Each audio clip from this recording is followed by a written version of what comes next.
Hello students, welcome back to your history class. So today we will start with 7th chapter, that is non-cooperation movement. So if we talk about the most important movements of the modern Indian history, so there are three most important movements. First is non-cooperation movement, second one is civil disobedience movement and the third one is quit India movement. ये तीनों movements का हमें freedom दिलाने में बहुत बड़ा contribution रहा है. सो हम सारे मूवमेंट्स जो है 8th स्टैंडर्ड में पढ़ेंगे. So first let us start with non cooperation movement. In the Indian national movement, the period from 1920 to 1947 is known as Gandhian era. After the death of Lokmanya Tilak in 1920, the reins of the national movement went into the hands of Mahatma Gandhi. He gave a new direction to the freedom movement with the principles of truth, non-violence and satyagraha. Due to the influential leadership of Mahatma Gandhi, the national movement became more comprehensive. This led to a beginning of a new era in the freedom movement of India. So 1920 से लेकर 1947 इस period को हम Gandhian era कहेंगे. क्यों Gandhian era कहेंगे? क्योंकि 1920 से लेकर 1947 तक जितने भी नेशनल मूवमेंट्स हुए, जितने भी ब्रिटिशर्स के अगेंस्ट मूवमेंट्स हुए फ्रीडम दिलाने के लिए, उन सब के लीडर थे गांधी जी. सारे वो मूवमेंट्स को गांधी जी ने गाइड किया. That is why the period from 1920 to 1947 is known as Gandhian era. और 1920 तक लोकमान्य तिलक जो थे वो पूरे बोलते ना एक इंडिया के एक नेशनल लीडर जैसे थे. और उनकी डेथ के बाद दैट इज़ 1920. तो 1920 के बाद जो ऑल ओवर इंडिया का लीडर जो हम कहेंगे वो गांधी जी बन गए थे. सो गांधी जी ने ट्रूथ, नॉन वायलेंस और सत्याग्रह, ये तीनों के प्रिंसिपल्स पर, ये तीनों के बेसिस पर जो है, जो इंडिया का फ्रीडम मूवमेंट है उसको एक नया वे बताया. So we will learn about all this. Role of Gandhi ji in South Africa. So देखते हैं गांधी जी का साउथ अफ्रीका में क्या रोल रहा. Mahatma Gandhi went to South Africa for some legal work in 1893. South Africa was a colony of the British. Many Indians had settled there for business, trade and other such work. So Gandhi ji जो थे वो एक lawyer थे. 1893 में वो south Africa में थे और वहाँ पर भी जो है ब्रिटिश की कॉलोनीज इस्टेब्लिश्ड थी. और साउथ अफ्रीका में बहुत सारे इंडियंस रहते थे बिजनेस के लिए या ट्रेड या कुछ काम से रिलेटेड. वो लोग साउथ अफ्रीका में रहते थे. The Indians in the South Africa were treated as criminals and humiliated all the times. In 1906, the government declared that it was compulsory for the blacks to carry an identity card and their freedom was restricted as well. Gandhi ji followed the path of satyagraha against the injustice and gained justice for the people. So south Africa में जो Indians रहते थे और even south Africans को भी ये जो Britishers थे वो बहुत डिस्क्रिमिनेट करते थे बिकॉज ऑफ देयर कलर. फिर 1906 में एक ब्रिटिशर्स ने एक एक्ट बनाया, एक रूल बनाया कि जितने भी ब्लैक्स हैं उन्हें क्या करना है, एक आईडी कार्ड कैरी करना है और उनके फ्रीडम को भी जो है रेस्ट्रिक्ट किया गया. यानी कि ऐसे बिल्डिंग्स, ऐसे होटल्स, ऐसे पार्क जिधर वाइट्स जाते हैं यानी कि ब्रिटिश जाते हैं, वहाँ पर ब्लैक्स को जाना अलाउड नहीं था. सो ये काफ़ी अनजस्ट बिहेवियर था, राइट. द गांधी जी ने सत्याग्रह के वे से जो है वहाँ के लोगों को जस्टिस दिलाए. Okay. Then after that Gandhi ji arrived in India. So on 9th January 1915, Gandhi ji returned to India from South Africa. As suggested by Gopal Krishna Gokhale, he made a tour of the entire nation. He became sad looking at the misery and poverty of the people. He took up a vow of service to the nation. He stayed at Sabarmati Ashram in Ahmedabad. He followed a new technique of satyagraha to gain justice for common people. सो 9 जनवरी 1915 को Gandhi ji India वापस आए और गोपाल कृष्ण गोखले, इनके कहने पर, इनके suggestion पर उन्होंने इंडिया के डिफरेंट पार्ट्स में जा जाकर लोगों से इंटरेक्शन किया, तो उन्हें इंडिया की सिचुएशन जो है वो समझ आई, क्योंकि अब तक वो इंडिया में नहीं थे, राइट। कुछ उन्हें आइडिया था पर इतना डिटेल में नहीं पता था कि इधर एग्जैक्टली लोगों को कितनी ज़्यादा प्रॉब्लम है, कितनी ज़्यादा इधर गरीबी है, लोग कितने ज़्यादा अनहैप्पी है ब्रिटिशर्स की वजह से। तो उन्हें भी बहुत ज़्यादा सैड फील हुआ लोगों की प्रॉब्लम्स को देखकर। तो उन्होंने क्या किया कि तभी खुद से एक प्रॉमिस किया कि मैं अपने कंट्री को जो है फ्रीडम दिला के रहूँगा। फिर वो साबरमती आश्रम में सेटल हो गए, विच इज़ इन अहमदाबाद, और वहाँ से जो है उन्होंने सत्याग्रह शुरू किया। Philosophy of Satyagraha. Gandhiji brought in a novel technique of satyagraha in the popular movement. Satyagraha means insisting of truth. The main objective of satyagraha is through patience and satyagraha, an unjust person is made aware of truth and justice and also bring transformation in his views. A person following satyagraha should never use violence and untruth mean was the teaching of Gandhiji. तो सत्याग्रह यानी कि उसमें दो बातें आती है, एक तो ट्रूथ और एक नॉन वायलेंस। सो इसमें इसका क्या, गांधी जी का क्या मानना था कि ट्रूथ से और नॉन वायलेंस से जो अनजस्ट पर्सन है, जो ईविल पर्सन है, हम उसका हार्ट जो है उसको चेंज कर सकते हैं। That was the teaching of Gandhi ji. Later, only in India, but in many parts of world, people adopted path of satyagraha to fight against injustice. Gandhiji's path of satyagraha made an impact on Martin Luther King, who was struggling for the rights of the blacks in America, as well as on Nelson Mandela in South Africa. So, Gandhi ji के इस सत्याग्रह से inspire होकर America में king Martin Luther, उन्होंने अपनी fight start करी blacks के right के लिए, और साउथ अफ्रीका में Nelson Mandela. Moving further we have Champaran Satyagraha. In Bihar, the farmers of Champaran region were forced to cultivate indigo. The cultivators suffered economically since they received fixed amount from the planters. Gandhiji went to Champaran in 1917. He organized the farmers in Champaran and launched agitation by following the way of Satyagraha. Gandhiji's first war of independence in India became successful and the farmers were given justice. So, Bihar में एक reason है चंपारण करके, वहाँ पे farmers को जो है forcefully Indigo grow करना पड़ता था. We all know indigo is a cash crop. तो उसमें जो फार्मर्स है उनका बहुत कम प्रॉफिट होता था. लाइक ब्रिटिशर्स जो थे उन्हें बहुत थोड़ा सा अमाउंट देते थे इंडिगो ग्रो करने के लिए. सो 1917 में गांधी जी ने सारे फार्मर्स को जमा किया और सत्याग्रह जो है लॉन्च किया, और ये काफ़ी सक्सेसफुल रहा. सो हम कह सकते हैं कि जो फर्स्ट इंडिया में फर्स्ट सत्याग्रह जहाँ हुआ, या first war of independence Gandhi ji का जहाँ शुरू हुआ, वो था चंपारण सत्याग्रह, which happened in 1917. Then we have Kheda Satyagraha. Due to constant famines in Kheda district, Gujarat, the crops had failed. Still, land tax was forcibly collected by the government. Gandhiji suggested that the farmers should refuse to pay the tax. The farmers began the movement for scrapping of tax at Kheda in 1918. Gandhiji accepted the leadership of this movement. Within a short period of time, government suspended the tax. So, एक reason है गुजरात में खेड़ा करके, वहाँ पर क्या हुआ, बहुत time से बारिश नहीं गिरी थी, तो वहाँ पे जो फेमन लाइक सिचुएशन हो गई थी. ओके, इस वजह से जो है क्रॉप्स वो बराबर ग्रो नहीं कर पाए थे और फूड शॉर्टेज भी हो गई थी. लेकिन फिर भी ब्रिटिशर्स का क्या रूल था कि जो भी कंडीशन हो, ड्रॉट हो, फेमन हो, टैक्स देने हैं.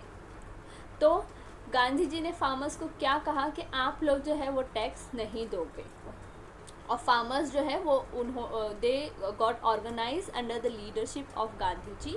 और थोड़े ही टाइम में जो है ये मूवमेंट को भी बहुत बड़ा सक्सेस मिला, और जो ब्रिटिश गवर्नमेंट थी उन्होंने टैक्स जो है वो माफ़ कर दी। Moving further we have workers movement at Ahmedabad. During the First World War, there was great inflation.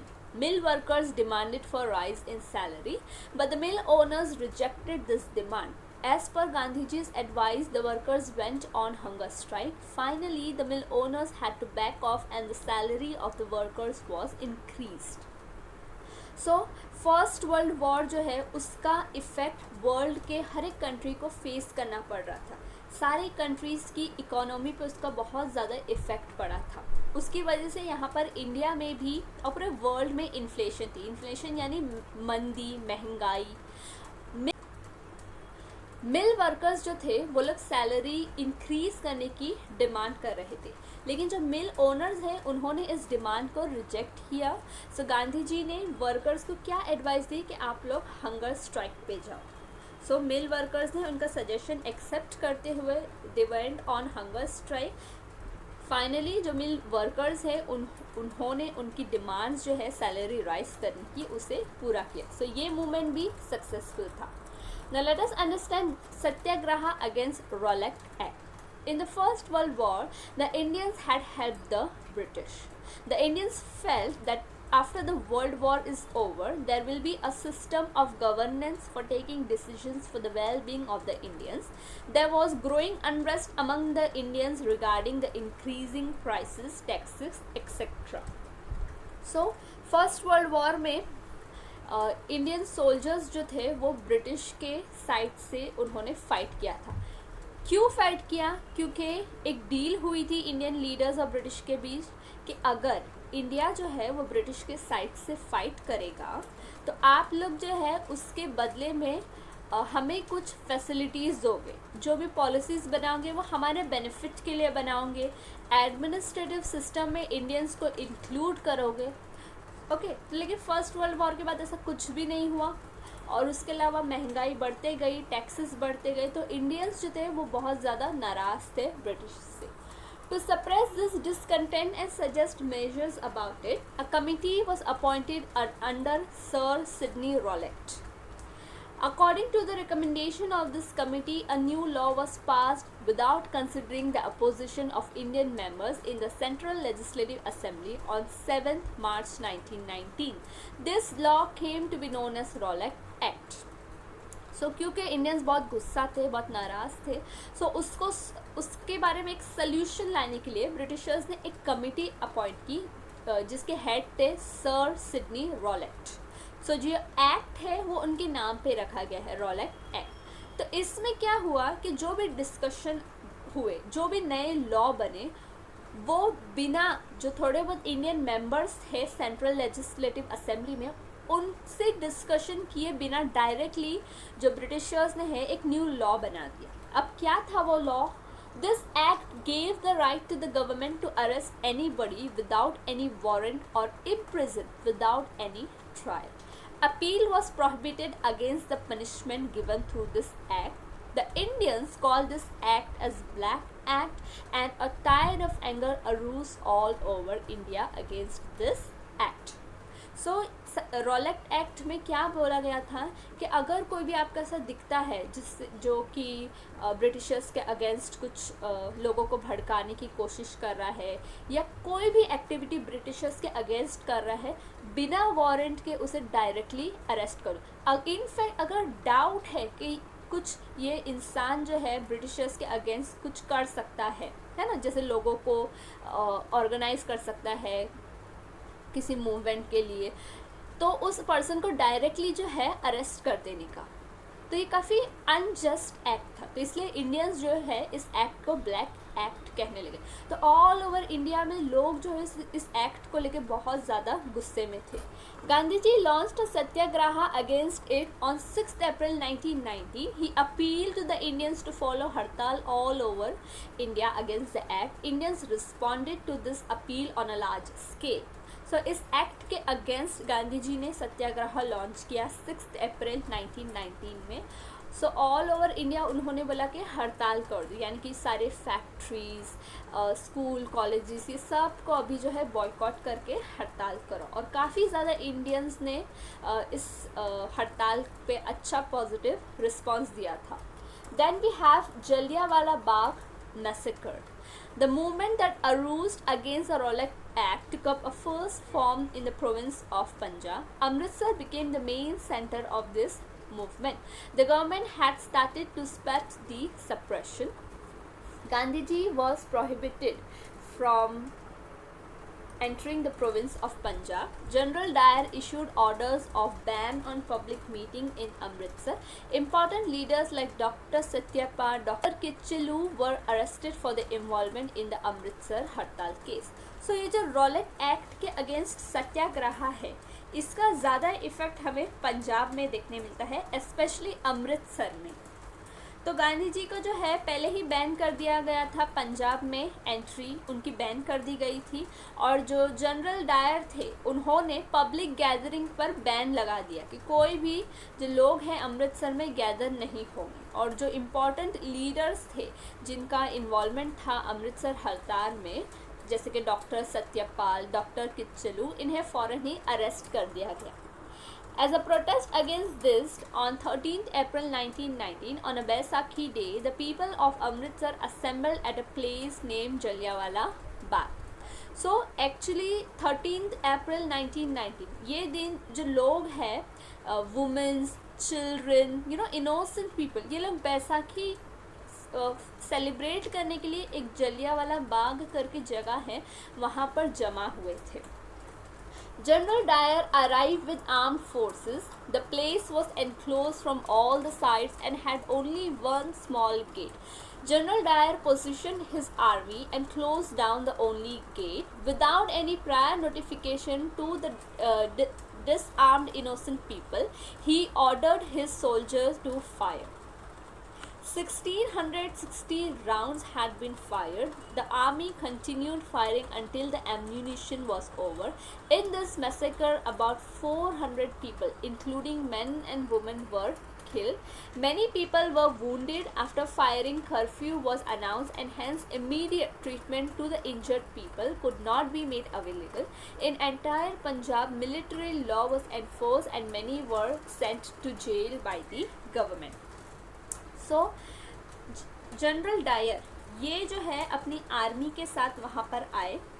अब ये जलियांवाला बाग में जो है एग्ज़िट के लिए जो है वो एक ही गेट था, just one gate. General Dyer ने अपने आर्मी को उस गेट के पास खड़ा किया, चारों बाजू से इनफैक्ट उन लोगों ने जलियांवाला बाग को घेर लिया और उस एक लौते गेट, एग्ज़िट गेट को बंद कर दिया गया। फिर वहाँ पे जो लोग जमा हुए थे बिना उन्हें वार्निंग दिए डायरेक्टली 660 बार गोली चलाई गई। इस सिचुएशन में अराउंड 400 मैन, वुमेन, चिल्ड्रन किल हो गए।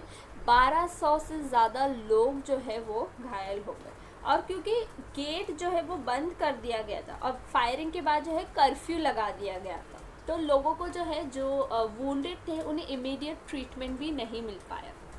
और क्योंकि इतना बड़ा इंसिडेंट हो गया था तो पूरे पंजाब में मिलिट्री लॉ एनफोर्स कर दिया गया था और बहुत सारे जो लीडर्स थे उन्हें जेल भेजा गया था।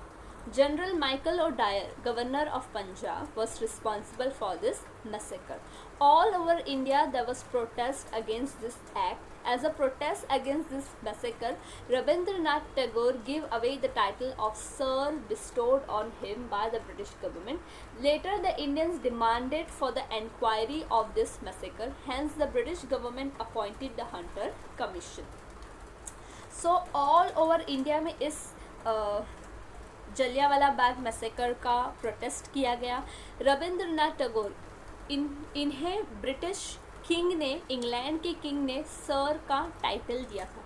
उन्होंने अपना वो टाइटल वापस कर दिया अपना नाराज़गी जताने के लिए, और सारे इंडियंस ने इस इंसिडेंट की इंक्वायरी की मांग की। सो ब्रिटिशर्स ने क्या किया, हंटर कमीशन को अपॉइंट किया। देन वी हैव खिलाफत movement Muslims all over the world regarded the ruler of Turkey as their religious leader. During the First World War, Turkey fought against the British.